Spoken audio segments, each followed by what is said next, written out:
जरा सोचो, एक 24,000 करोड़ का आर्मी रोबोट किलिंग मशीन एक आम सी लड़की का बॉयफ्रेंड बन के कॉलेज जाने लग जाए। कुछ ऐसा ही होता है हमारी आज की कहानी में। कहानी की शुरुआत वॉशिंगटन से होती है, जहां अमेरिकन आर्मी दो खतरनाक अपराधियों को पकड़ने के लिए तेजी से एक रग्बी फील्ड की तरफ बढ़ रही थी। और अपराधियों के पास पहुंचते ही कमांडर मैकफी की टीम ने उन्हें चारों तरफ से घेर लिया और इस दौरान जेम्स हार्टली नाम का एक साइंटिस्ट भी उनके साथ मौजूद था। अपराधियों को चारों तरफ से घेरने के बाद मैकफी ने जेम्स को बताया कि असल में इन अपराधियों ने $3 बिलियन का एक बहुत ही खतरनाक हथियार चोरी किया था, जिसके चलते यूएस प्रेसिडेंट बहुत ही ज्यादा गुस्से में थे। पर जेम्स ने उन अपराधियों को एक आखिरी मौका देते हुए सरेंडर करने को कहा। अगर अभी बाहर नहीं आई तो दोनों में से किसी को पार्टी में नहीं जाने दूंगा मैं। और ये धमकी सुनते ही वो दोनों लड़कियां चुपचाप बाहर आ गई। असल में वो लड़कियां जेम्स की बेटी मे और उसकी दोस्त गैबी थी, जो मामूली स्कूल जाने वाली लड़कियां थी।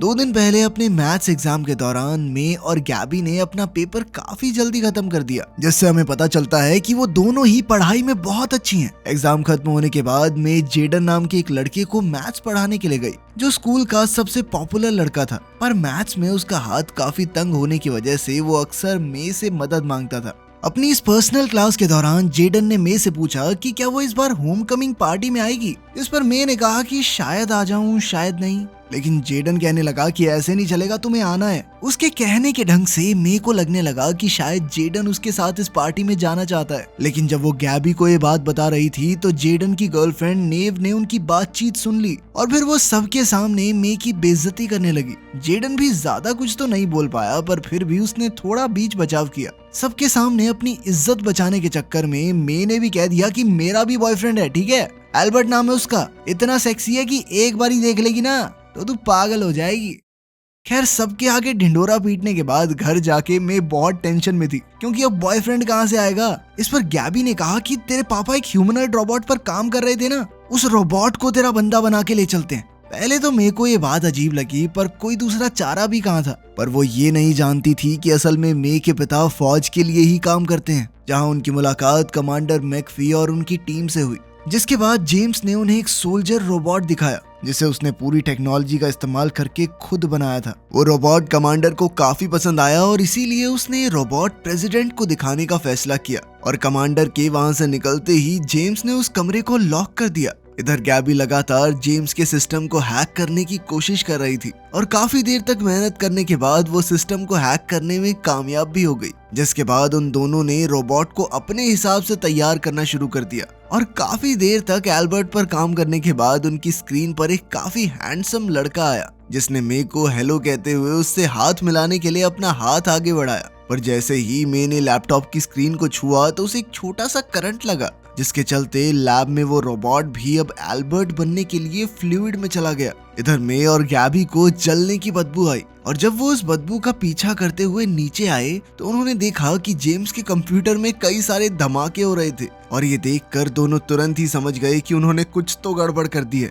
और तभी उन्हें किसी के उस तरफ आने की आवाज सुनाई दी, जिसे सुनते ही गैबी ध्यान भटकाने के लिए ऑफिस से बाहर चली गई, जहाँ उसकी मुलाकात मे के भाई ब्रैड से हुई, जिसने गैबी को वहां देखते ही पूछा कि आखिर वो उसके पापा के ऑफिस में क्या कर रही है। पर जैसे ही गैबी उसे इग्नोर मारते हुए वापस अंदर जाने लगी तो ब्रैड ने उसका रास्ता रोक लिया और उसका कहना था कि वो उसे अंदर तभी जाने देगा जब वो उसके साथ होम कमिंग पर जाने के लिए मान जाएगी। पर गैबी इस बात के लिए बिल्कुल तैयार नहीं थी। पर जैसे ही उन्हें बाहर जेम्स की गाड़ी की आवाज सुनाई थी तो ब्रैड ने कहा कि फिर मैं पापा को बता दूंगा तेरे और मे के बारे में। जिसके बाद गैबी तुरंत ही उसके साथ जाने के लिए मान गई। उधर लैब में सभी सर्वर्स क्रैश हो गए थे, क्योंकि अब वो रोबोट पूरी तरह से एल्बर्ट बन चुका था और अब वो पूरी रफ्तार से वहां से भाग निकला। इधर जब जेम्स गाड़ी पार्क करके अपने घर के अंदर आया तो ब्रैड ने तुरंत ही उसका ध्यान भटकाना शुरू कर दिया। पर इसी बीच जेम्स को कुछ जलने की बदबू आ रही थी। पर जब उसने ये बात ब्रैड को बोली तो ब्रैड ने उसे चाय पकड़ाकर सोफे पर बिठा दिया और साथ ही उसने जेम्स के लिए प्यारे प्यारे गाने लगा दिए। जिसके बाद जेम्स अपनी सारी टेंशन भूलकर चुपचाप सो गया। और जब ब्रैड आखिरकार अपने पिता के ऑफिस में गया तो उसकी नजर वहां पड़े खराब सर्वर्स पर पड़ी और जब उसने गैबी और मे से इस बारे में पूछा तब जाकर गैबी ने उसे पूरी सच्चाई बताई। जिसके बाद ब्रैड ने उसकी मदद करने से साफ इनकार कर दिया। पर तभी गैबी ने उसे उनकी आने वाली होम कमिंग डेट के बारे में याद दिलाया और ये बात सुनते ही ब्रैड उनकी मदद करने के लिए तैयार हो गया। अगली सुबह जब जेम्स की आंख खुली और जैसे ही वो अपने ऑफिस में जाने लगा, उसी वक्त उसके कमांडर का फोन आया जिसने उसे लैब में हुए धमाके के बारे में बताया। और ये खबर सुनते ही जेम्स तुरंत ही लैब के लिए निकल गया और उसने ये देखा ही नहीं कि ब्रैड पूरी रात उसके ऑफिस में सर्वर्स ठीक करने में लगा हुआ था।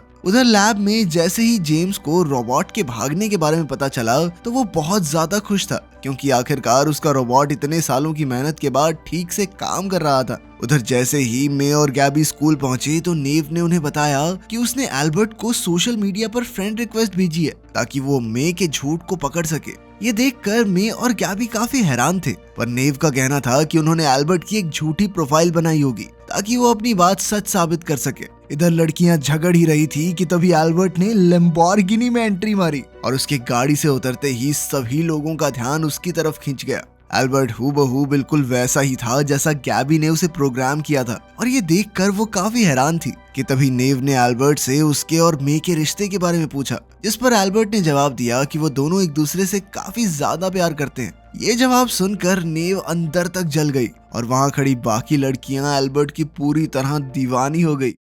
उस दिन का स्कूल शुरू होते ही मे ने अपना ज्यादातर समय एल्बर्ट के साथ ही बिताया, जिसके चलते गैबी खुद को काफी अकेला महसूस कर रही थी और इसीलिए उसने इस बारे में एल्बर्ट से बात की, जिस पर एल्बर्ट ने उसे बताया कि वो अपना मिशन पूरा करते ही चुपचाप वहां से निकल जाएगा और उसका मिशन था मे के साथ बेहतरीन रोमांटिक पल बिताना। उसी दिन फुटबॉल प्रैक्टिस के दौरान एल्बर्ट ने 170 पुशअप मारकर जेडन का रिकॉर्ड भी तोड़ दिया, जिसे देखकर सभी लोग हैरान थे और उसकी ये ताकत देखकर कोच ने उसे एक रग्बी बॉल पकड़ाई और उसे जितनी दूर तक हो सके उतनी दूर फेंकने को कहा, जिसके बाद एल्बर्ट ने वो बॉल इतनी तेजी से फेंकी कि वो वहां खड़े एक लड़के को अपने साथ पीछे बने शेड में ले गई। उसी दिन स्कूल के बाद जब मे एल्बर्ट के साथ घर जाने लगी तो जेडन ने उसे उनकी पर्सनल क्लास के बारे में याद दिलाया, पर मे उसे क्लास के लिए मना करके सीधा एल्बर्ट की गाड़ी में बैठ गई, जिसके बाद एल्बर्ट मे और गैबी को एक पार्क में लेकर गया जहाँ उसने मे से उसके साथ होम कमिंग पर जाने के लिए पूछा,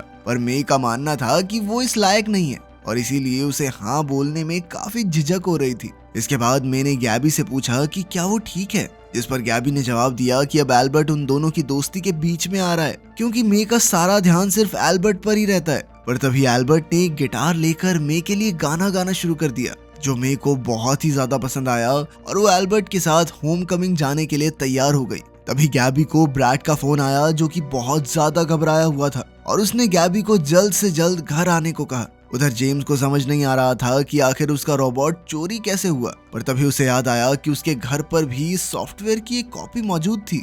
इस दौरान ब्लैक सिग्मा नाम की एक गैंग को चोरी हुए रोबोट के बारे में पता चल गया था, जिसे वो कई महीनों से चुराने की कोशिश कर रहे थे। जैसे ही गैबी घर पहुंची तो उसने देखा कि ब्रैड बहुत ज्यादा डरा हुआ था, जिसके बाद उसने गैबी को बताया कि असल में जेम्स कोई वीडियो गेम कंपनी के लिए नहीं बल्कि फौज के लिए काम करता है और वो रोबोट कोई मामूली रोबोट नहीं है, एडवांस वेपन है, जिसे गैबी ने अनजाने में मे का बॉयफ्रेंड बना दिया है। ये बात सुनकर गैबी भी काफी ज्यादा डर गई और तभी उन्हें किसी के आने की आवाज सुनाई दी, जिसे सुनते ही वो दोनों अलमारी में छुप गए।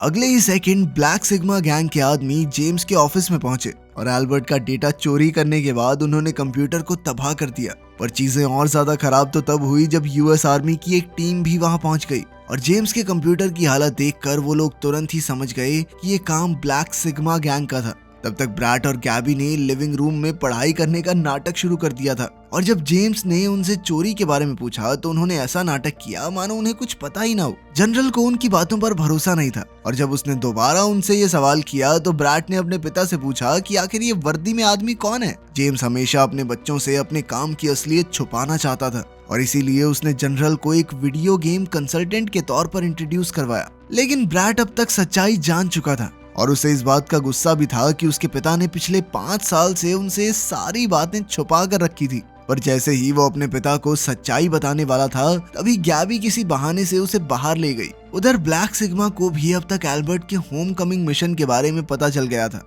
और इसीलिए उन्होंने गैबी और ब्रैड का पीछा करने का फैसला किया ताकि वो एल्बर्ट तक पहुंच सके। थोड़ी देर बाद उनका पीछा करते हुए वो लोग एक रग्बी फील्ड में पहुंच गए जहां गैबी और ब्रैड की मुलाकात एल्बर्ट और मे से हुई और इस बार ब्लैक सिग्मा ने अकेले अकेले गैबी और ब्रैड का पीछा करने का फैसला किया ताकि वो लोग एल्बर्ट तक पहुंच सकें। उधर गैबी मे को अकेले में बात करने के लिए ले गई, जिसके बाद एल्बर्ट ब्रैड से बात करने लग गया और तभी उसकी नजर ब्लैक सिग्मा के एक सदस्य पर पड़ी, जिसे उसकी आंखों में लगे स्कैनर ने तुरंत ही पहचान लिया और इसीलिए वो उस आदमी को अकेले में ले गया, जहां उसने बड़ी ही आसानी से उसे नॉकआउट कर दिया। इधर गैबी लगातार मे को ये समझाने की कोशिश कर रही थी कि एल्बर्ट सिर्फ एक रोबोट है, पर मे को ऐसा लग रहा था कि एल्बर्ट सच में उससे प्यार करता है। पर गैबी चाहती थी कि एल्बर्ट की मिशन कमांडर होने के तौर पर मे उसका सेल्फ डिस्ट्रक्ट मोड ऑन कर दे, पर मे को ये बात बिल्कुल भी हजम नहीं हुई और अब उसका मानना था कि गैबी को उससे जलन हो रही है और इसीलिए उसने गैबी के साथ अपनी दोस्ती खत्म करने का फैसला किया। उधर ब्लैक सिग्मा के गैंग मेंबर्स को अपना साथी मिल गया था, जिसे एल्बर्ट ने बहुत बुरी तरह पीटा था और ये देखकर वो दोनों भी काफी घबरा गए थे और इसीलिए उन्होंने प्लान बी का इस्तेमाल करने का फैसला किया, जिसमें वो लोग एल्बर्ट को इलेक्ट्रो पल्स डिवाइस के जरिए बंद करने वाले थे ताकि वो उन्हें नुकसान न पहुंचा सके। उधर मैच के दौरान उनके स्कूल का एक खिलाड़ी घायल हो गया और अपनी टीम को हारते हुए देखकर कोच ने सोचा कि एल्बर्ट को खिलाना चाहिए, जिसके लिए एल्बर्ट तुरंत ही तैयार हो गया और मैच के वापस शुरू होते ही एल्बर्ट ने तेजी से गोल्स करना शुरू कर दिया। उसकी इस तेज रफ्तार को देखकर सभी लोग काफी हैरान थे। उधर जनरल को उन तीनों ब्लैक सिग्मा डीलर्स का पता चल गया था जिन्होंने जेम्स के घर में चोरी की थी। अभी पुलिस उन्हें पकड़ने का प्लान बना ही रही थी कि तभी एक पुलिस वाले ने उन्हें एल्बर्ट की वीडियो दिखाई, जिसमें वो हवा में उड़ उड़ कर गोल कर रहा था और उस वीडियो को देखते ही जेम्स ने उसे पहचान लिया, पर वो उसे अपनी बेटी के साथ देखकर काफी हैरान था। उधर फील्ड पर एल्बर्ट लगातार काफी अच्छा खेल रहा था और ऑडियंस में भी सभी लोग उसके लिए चीयर कर रहे थे, जिसे देखकर नेव बहुत ज्यादा नाराज थी और वो बार बार उन्हें जेडन के लिए चीयर करने को कह रही थी। और जैसे ही एल्बर्ट ने आखिरी गोल करके अपनी टीम को मैच जिताया तो सभी टीम मेंबर्स ने उसे अपने कंधों पर बैठा लिया और तभी ब्लैक सिग्मा ने इलेक्ट्रोपल्स डिवाइस को ऑन करके फील्ड की सभी लाइट्स के साथ साथ एल्बर्ट को भी स्विच ऑफ कर दिया। और उसी वक्त यूएस आर्मी भी एल्बर्ट को लेने वहां पहुंच गई और उन्हें देखते ही गैबी मे को लेकर वहां से भाग गई और उसने रास्ते में मे को उसके पिता की सच्चाई के बारे में बताया और साथ ही उसने ये भी बताया कि आर्मी सिर्फ उसके सो कॉल्ड बॉयफ्रेंड एल्बर्ट को लेने आई थी, क्योंकि वो कोई मामूली रोबोट नहीं बल्कि एक किलिंग मशीन है। पर वो दोनों ये बात नहीं जानते थे कि नेव ने इस बार उनकी बातें सुन ली थी। आर्मी के वहां आते ही मे और गैबी वहां से दूर भागने लगे। उधर ब्लैक सिग्मा के गैंग मेंबर्स को अपने डिवाइसेस इस्तेमाल करने में परेशानी हो रही थी कि तभी पुलिस ने उन्हें अरेस्ट कर लिया।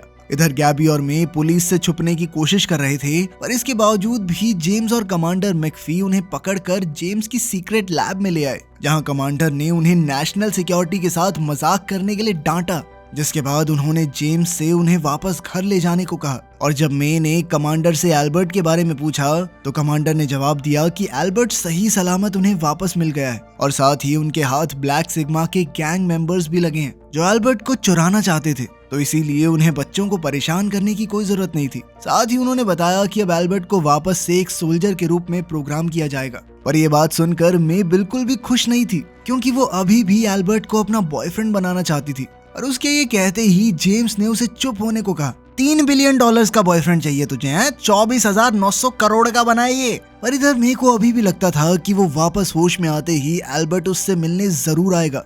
अगले दिन आखिरकार उनकी होम कमिंग पार्टी का दिन आ ही गया और उधर एल्बर्ट सरकार की गिरफ्त से भाग गया। दूसरी ओर जेम्स अपनी बेटी को स्कूल छोड़ने के लिए गया, जहां उसने मे से वादा किया कि आज उसके साथ कुछ अच्छा ही होगा। और थोड़ी देर बाद एल्बर्ट भी एक बहुत बड़ी गाड़ी में अच्छे से तैयार होकर स्कूल पहुंच गया, जिसे देखकर मे तो बहुत खुश थी, पर जेम्स बहुत हैरान था। और थोड़ी देर बाद ही यूएस आर्मी भी एल्बर्ट को ट्रैक करते हुए वहां पहुंच गई। कैप्टन तुरंत पूरे एरिया को रेड करना चाहता था, पर जेम्स ने उन्हें ऐसा करने से रोक दिया, क्योंकि एल्बर्ट बहुत ही खतरनाक था और इसीलिए उसने कैप्टन से कहा कि वो पहले एल्बर्ट को अपना मिशन पूरा करने दे। पर कैप्टन अभी भी इसके लिए तैयार नहीं था, जिसके बाद जेम्स ने धमकी दी कि अगर उसने ऐसा नहीं किया तो वो आने वाले समय में सरकार के लिए एक भी रोबोट नहीं बनाएगा। और ये धमकी सुनने के बाद कैप्टन को मजबूरन इस चीज के लिए तैयार होना पड़ा और उन्होंने अपने कई सिपाहियों को भेस बदल कर पार्टी के अंदर भेजा, ताकि वो लोग चारों तरफ नजर रख सकें। अंदर एल्बर्ट और मे को साथ देखकर नेव बहुत ज्यादा जल रही थी और अब उसका प्लान होम कमिंग क्वीन जीतने के बाद एल्बर्ट का पर्दाफाश करने का था। पर जेडन को उसके इस प्लान में कोई दिलचस्पी नहीं थी और जब नेव ने उससे बदतमीजी की तो जेडन ने तुरंत ही ब्रेकअप कर लिया। साथ ही स्कूल के प्रिंसिपल ने मे को अगली होम कमिंग क्वीन घोषित कर दिया। ये देखकर जेम्स काफी ज्यादा खुश था। कैप्टन ने उसे बताया कि ये सब उसके आदमियों की वोट्स की वजह से हुआ था। पर मे का नाम सुनकर नेव पूरी तरह से पागल हो गई और उसने तुरंत ही स्टेज पर जाकर एल्बर्ट की सारी असलियत बताना शुरू कर दिया। पर किसी ने उसकी बात पर ध्यान नहीं दिया और सबको लगा कि पागल हो गई है ये। तभी जेडन ने गैबी को बताया कि वो मे के साथ पार्टी में आना चाहता था, पर वो डर की वजह से पूछ नहीं पाया। पर नेव ने अचानक सबके सामने पूछ लिया और वो घबरा गया थोड़ा। और ये सुनकर गैबी को भी एहसास हुआ कि वो कितनी ज्यादा गलत थी और इसीलिए वो मे से माफी मांगने के लिए गई, जिसके बाद उन दोनों में भी सुलह हो गई। थोड़ी देर बाद आखिरकार एल्बर्ट और मे को एक साथ डांस करने का मौका मिला, जिसका इंतजार मे से ज्यादा बाहर खड़ा कैप्टन और उसकी टीम कर रही थी, जो पूरी तैयारी करके बैठे हुए थे। वहीं जेडन और गैबी भी उन दोनों को ही देख रहे थे और इस बार गैबी जानती थी कि मे जो कुछ भी करेगी वो ठीक ही होगा। उधर अपने डांस के दौरान मे की आंखें जेडन पर पड़ी, जिसके बाद उसने एल्बर्ट से ब्रेकअप करने का फैसला किया, जिस पर एल्बर्ट ने उसे बताया कि वो एक सोल्जर नहीं बनना चाहता और इसीलिए उसने मे से उसका सेल्फ डिस्ट्रक्ट ऑन करने को कहा, जिसके बाद मे ने उसकी आंखों में देखकर उसे आई लव यू बोल दिया, जो एल्बर्ट का मिशन खत्म होने का साइन था। और फिर वो तुरंत ही रॉकेट की तरह आसमान में गायब हो गया। किसी को भी समझ नहीं आ रहा था कि आखिर ये हुआ क्या। पर तभी ब्रैड ने कहा कि वाह क्या पटाखा था, वाह प्रिंसिपल साहब ने कमाल कर दिया। इसके बाद पार्टी में जेडन ने मे के साथ डांस करने की इच्छा जाहिर की, पर अब मे अपना समय अपनी दोस्त गैबी के साथ बिताना चाहती थी। एक तो ये चाहिए क्या औरतों को, समझ नहीं आता भाई। वीडियो पसंद आई तो लाइक कर देना, चैनल को सब्सक्राइब कर लेना। मिलते हैं अगली वीडियो में।